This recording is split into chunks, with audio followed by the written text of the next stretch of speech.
So, last chapter there was talk of a cleansing that needed to happen. And to me, that's super interesting because that's along the lines of something that, I've been thinking needs to happen, which is that the world government needs to perform some great evil act before we enter the final phase of the story. And this isn't necessarily going to be a theory video because, the Gorosei already outright said that there will be a cleansing. And I'll get to my ideas of what that could, what that could entail towards the end. But mostly I want to talk about why this cleansing or this great evil act seems inevitable. So to start with, we can assume that Luffy will be going up against the world government by the end of the series. He's already declared war against them. Whitebeard's dying speech predicts someone will come to finally challenge the world government to a fight and bring it down. Luffy is also predicted to be the man who will bring the dawn of this world. So, there's a lot going into this idea.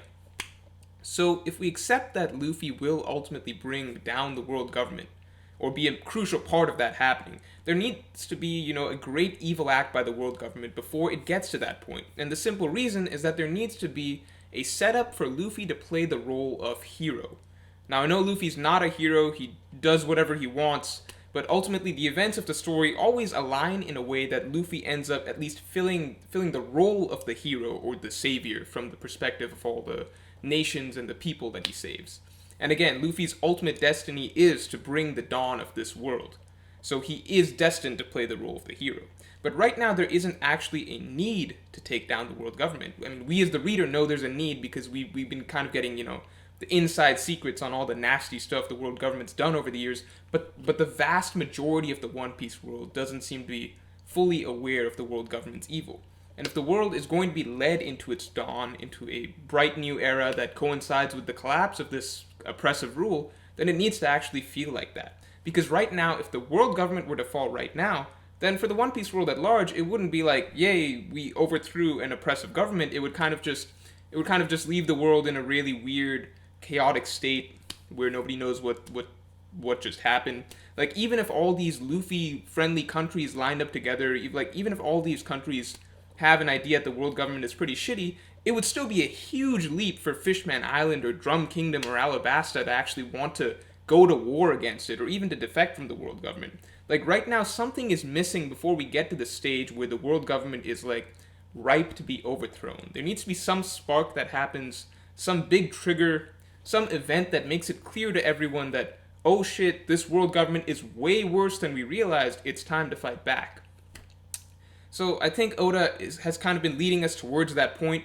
Before the world is ready to enter its new dawn, it has to get dark. It's always darkest before the dawn or whatever. And everything is set up, right? We have the Gorosei ready for a cleansing. We know that Vegapunk has come up with some nasty new creation. And Akainu has recently been put in charge of the Marines. And that in itself is super important because it means that the possibilities of what the Marines might do, how far they're willing to go, has drastically changed. Like, Akainu was fine with killing every single civilian in Ohara, and he's now in charge of the entire Navy worldwide, and the Gorosei are talking about a cleansing. There are things that Akainu is willing to do that Sengoku would not have agreed to do, and I think that this is all leading towards this big event. It's time for the entire One Piece world to realize that, the darkness that they've been living in. That's when everything will be set up for Luffy to, fill that role of a hero, when it's on his shoulders to take down the world government. And unlike Marineford, where most people celebrated the Marines' victory, everyone now will want to see the world government fall. So, because we've seen this before, this is the story of One Piece, when does someone like Luffy become necessary? When does a pirate become considered a hero? It's when things have gotten so bad that everything just needs to be torn down, when everything needs to be set back to zero. So we saw this idea introduced in Fishman Island, and it's reinforced in Dressrosa, and really we need to look at Dressrosa as the biggest clue of what's to come. Because Dressrosa was explicitly meant to be a representation of the world government in miniature. Like, Oda was very blatant about that. This world is ruled by celestial dragons. Dressrosa is a nation ruled by an ex-celestial dragon. The world government makes the world believe it's, the perfect regime, but hides a lot of dark secrets. People believed Doflamingo was a great king, but they had no idea what he was doing to the people who disobeyed him. So if Luffy had walked into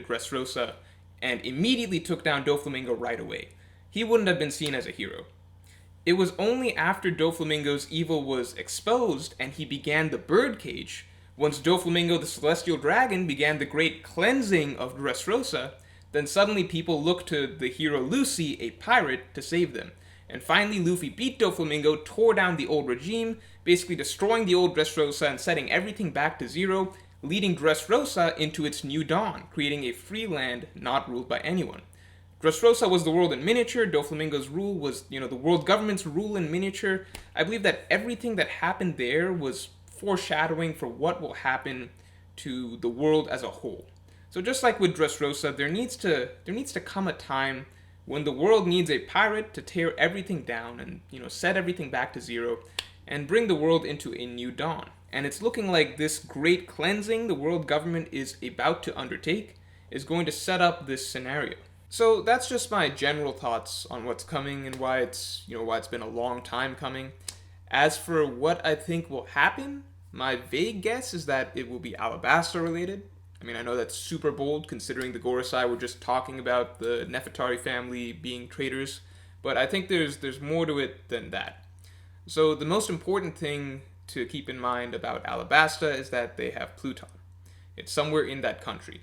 So at some point, some malicious forces are going to come to pick it up at some point in the story. I mean, there's no scenario where the Straw Hats are going to be picking up Pluton from Alabasta. They're not going to be sailing on a ship unless Frankie built it for them, in my opinion. I mean, it's definitely possible, and I think very probable that Frankie may be building Pluton for them, perhaps upgrading Sunny into Pluton, but I don't think the Straw Hats will ever just go pick up the pre-made Pluton that's waiting in Alabasta and sail around on that. So if Pluton has to come into play, then who's getting it? Blackbeard or the world government seem like the only two options to me. Now we know that Cobra is going to bring up the poneglyphs to the world government, which could tip them off to the fact that he has an ancient weapon in his country. As such, it's entirely possible that the world government decides to first kill off the traitor Cobra and then tear apart the entire country of Alabasta to find this weapon. So what would be a big warning sign for the rest of the world, number one?